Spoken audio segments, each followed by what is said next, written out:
Ассалому алайкум дӯстони азизи ман. Хушомаден ҳама каса ба канали ман.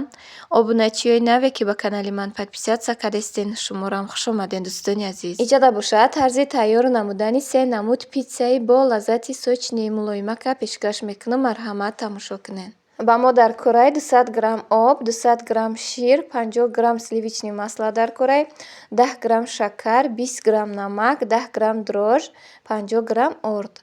Хай орда ба чашми хитон мебинен мерезен. Мақсад вақте ки орд андохтен камтар бошад, бо барои сахттар шуданаш орда бисёртар меандозен. Баъд хтаро питсаи вақте ки мешӯрен тайёр ки шуд, ҳамун вақти мушт карданша бисёртар кунен, то да дастон начаспида нада. Вақте ки ҳамин хамир тайёр мешавад, да дасти одам дига намечаспад. Бисёри апаҷону хоҳарҷоно савол додагиянд дар питсаҳои пухтагӣ пештарам ки апаҷон чида мо мекунем қоқ меояд. Ба ҳамин хотире ки мақсад вақте ки питсаи шумо мешӯрен, чӣ қадар мушт кунен, ҳамон қадар нағз мебиёяд. Баъд хтаро вақте ки ҳамин питса мекунем, ҳами сливичный маслоро ки андохтем дар дурунаш, вай сахт шудан намемонад. Инам ҷа бинен, хамира вақте ки ман шӯридум, ина мушт кардам, дар дастам намечаспада. Апаҷону хоҳарҷонои ман, дӯстони азизи ман, ҳазор раҳмати калон барои суханҳои хубтон, барое ки канали мана интихоб карден, комментариҳои беҳтарин менависен, дар видеои ман лайк мемонен. Ай ҳамаи шумо миннатдорум апаҷону хоҳарҷонои ман, ҳаматонро дӯст медорум аз барои Аллоҳ. Бонувони азиз, иҷода бошад ширкати Фаберлика ба шумо тавсия додестам. Апаи Гулҷамолҷон директори ширкати Фаберлик шуда кор мекунанд, шуморо ба кор даъват мекунанд. Беҳтарин зананд. Бовар кунед, ай вақте ки ман ҳамин апаҷон кади шинос шудам, ай ман реклама гирифтагӣ буданд. Тӯли чанд сол мешавад ки ман бор заказ мекунам. Ман дар ин ширкат кор намекунам, лекин апаи Гулҷамолҷонда бор заказ мекунам. Борҳои ман тӯли 2 рӯзда бе ягон проблема мебиёяд, бе ягон мушкилӣ. Баъд апаи Гулҷамолҷон анамихел сабадҳо тайёр мекунанд барои тӯю маъракаҳо, арӯсҳои домод, барои кӯдаконе ки зодрӯз доранд. Беҳтарин шахсан апаи Гулҷамолҷон. Вақте ки шумо агар кор кардан нахоҳед, ба апаи Гулҷамолҷон фақат бор заказ кунед, борҳои шуморо доставка мекунанд. Инаи боре ки ҳар моҳ ман заказ мекунам, бисёртар барои ванна, барои пасуда, барои ҳамин кухонӣ истифода мебурдагӣ чизҳоро заказ мекунам, барои духтарчаам заказ мекунам. Бе ягон тарифӣ апаҷоно инами средствое ки ман дар шумо нишон додестам, ай ҳамин дар ванна як бор мешапам, бовар кунед ваннаи ман блистит мекунад. Ҳамин мо занҳо ҳама вақт мехоҳем ки ваннамон тоза боша, ҳамин маҳсулотҳои хонамон ҳама вақт тоза боша. Ай ҳамин серия ман заказ кардагиам. Духтаро дар таркиби ҳамин кремо тилло буда. Хай кани биёя бо результатоша ман шумо да гап мезанам. Марҳамат кунен апаҷоно, бо нархи 26% ай ҳамин апаҷонмон бор заказ кунен.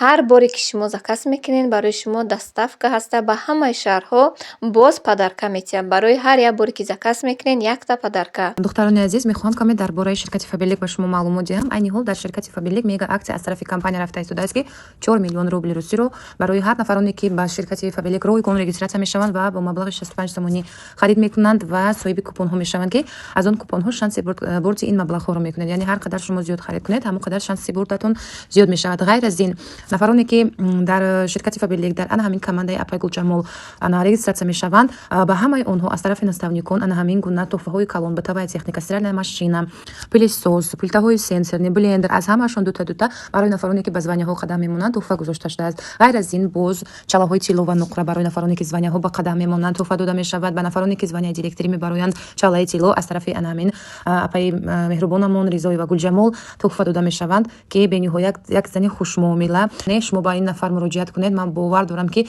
бо ин зани хушмуомилаю меҳрубон шумо завқи кор кардан пайдо мекунед.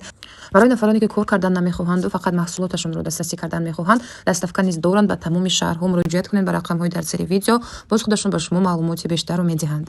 Кадомитон бор заказ кардани бошен, апаҷону хоҳарҷоно дар комментария силкаи инстаграмшона, силкаи ватсапшона мемонам, марҳамат кунед.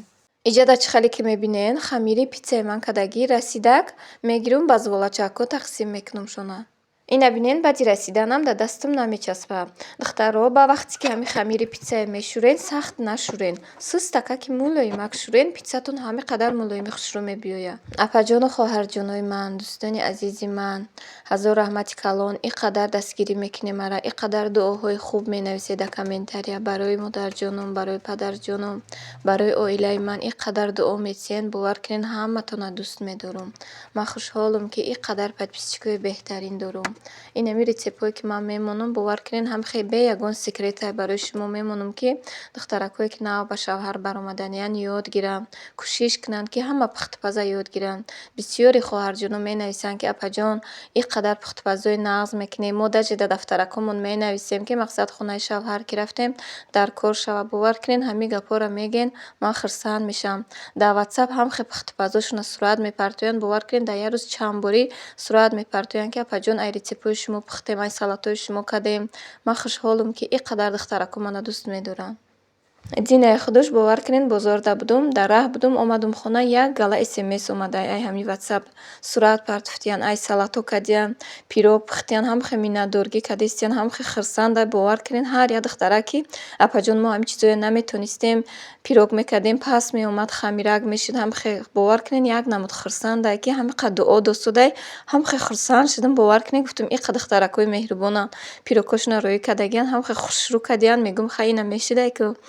Мегӯянд ки ҳамин духтаракҳо бо навистиянд ки ҳама духтаро дар ҷавоб дода метавонӣ, комментария мекунанд, мақсад дар ватсап менависанд, бо ту вақт дорӣ ҷавоб медиҳӣ. Барои дили ҳар як шахса ёфтан бовар кунед ғайрат дар корай. Осон нестай ин қадар апаҷону хоҳарҷонои дилакушона ёфтан.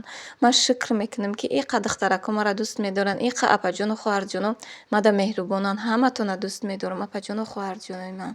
Иҷа боша апаҷону хоҳарҷоно чӣ хеле ки дидаем, гурудкаи хай реза кардум, намак, приправа, соевый соус кардагиму бирён мекунем шуна. Барои начинкаи болои питсамон бошад кетчуп дар кор, майонез, помидор, бодиринг, болгарский сир дар кор, ҳасибча дар корае, копченый колбаса дар корае. Инам инҷа ҳамаша хе кулула хай реза мекунам. Тарзи реза карданша боша кам таракша навор кардагиём. Ба ҳамин хотире ки охири наворумда арӯсталбон буд, уҷада навор кардагиём. Наворум бисёри ба дароз мешавад, ҷои мода светмӯрӣ сар шудагиай, видеои калон намеравада, камтар боша хай меравад. Ба ҳамин хотир хай шукр ки ҳамин қаям навор карда мемонам. Чанд рӯзе ки навор накардем, бисёри баъд навистаистем ки апаҷон ки ҷо шуди навороташ дад кардастем. Ина бо ман барои шумо хай навор кардам, партофтум, хай тамошо кунед. Духтаро иҷа боша ина сира номша нишон додагиём. Бисёри баъд мада савол метиҳанд ки кадом сира истифода мебарем. Мо дар ғарибием, намедонем чӣ сир гирем. Ина духтаро номи сирам нишон додагиём. Ҳолландияй. Анами беҳтарин сирай да питсада нағза. Инам хез волачаҳкои гирифтагира тунук мекунам шонаю. Баъда болош ҳамун соуси тайёр кардагира мерезум. Ин кетчупу майонез дорад, ҳамин соуса ки тайёр кардагиём. Ҳамҷа нишон додаги будум ку. Баъд духтаро ба хотире ки питсатон мулоими хушрӯ биёя, инам хе аввал сир резен. Дар ҳамин болои питсатон аввал ҳамин начинкаоша пешаи монданаш сир резен, ба ҳамин маҳсулотҳои болоша монен. Чӣ қадар питсатон мулоима ки хушрӯ мебиёяда, сахт намешавад.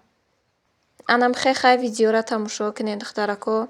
Ҳар вақта бар ин комментариҳои беҳтаринтона нависен, дар видео лайк монен. Мада як мотиватсия мешавад ки видеои нав бо барои шумо пешкаш кунам. Ина иҷа чӣ хеле ки мебинен, питсаи ман кардагӣ тайёр шуд, пухтак. Ана ин дуюм намуд питсаи тайёр кардагимай. Иҷа гӯшти мурғ кати кардагиём. Се намуд чикади тайёр кардагиём да ҳамин питсара. Не ки кӯдако бисёри баъд гӯшти мурғдорша нағз мебинанд. Инам хай зволара тунук мекунем, хай начинкаҳои болоша мемонему. Ҳамун гӯшти бирён кардаги ай мурға болошда мерезем. Дута питса боша ё сета, дута ба фикрам питса ҳамун гӯшти шида, ҳамин мурғи шида ку. Дигароша сосискаю копченый колбаса кати кардагиём. Не ки ҳамааш ба маззаи мулоимак омадаги буд. Ба апаҷону хоҳарҷоно бисёритон савол метиҳад ки мо мурғ намехӯрем, мақсад дигар наму чӣ кати тайёр карда мешава. Ҳо апаҷону хоҳарҷоно, инам чӣ хеле ки ман гурудкаи мурға мақсад бирён кардум, чӣ хеле ки тайёр кардум.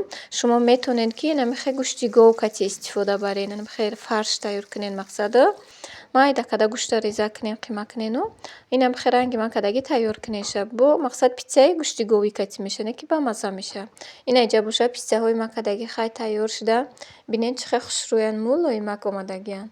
Ҳама вақт ман кӯшиш мекунам ки вақте ки ман пухтупаз кунам, охири наворумда бисёри апаҷоно гуфта буданд ки мақсад результатшам нишон те. Ина апаҷону хоҳарҷоно ҳамаи пухтупазома ҳозиро ба результатош нишон додаистам. Мақсад чӣ хеле ки ҳастай, ман барои шумо нишон додаистам результатша. иҷа питсаҳоя пухта шудам шав буд ростига. Ба саҳар шуд, мақсад ҳам самбуса када будум, ҳам питса када будум. Очаҷону меҳмонӣ омаданд. Инеҷа асал овардагиян, асали тозаяйда, дур нӯшда боша, хонаи занбур дорада.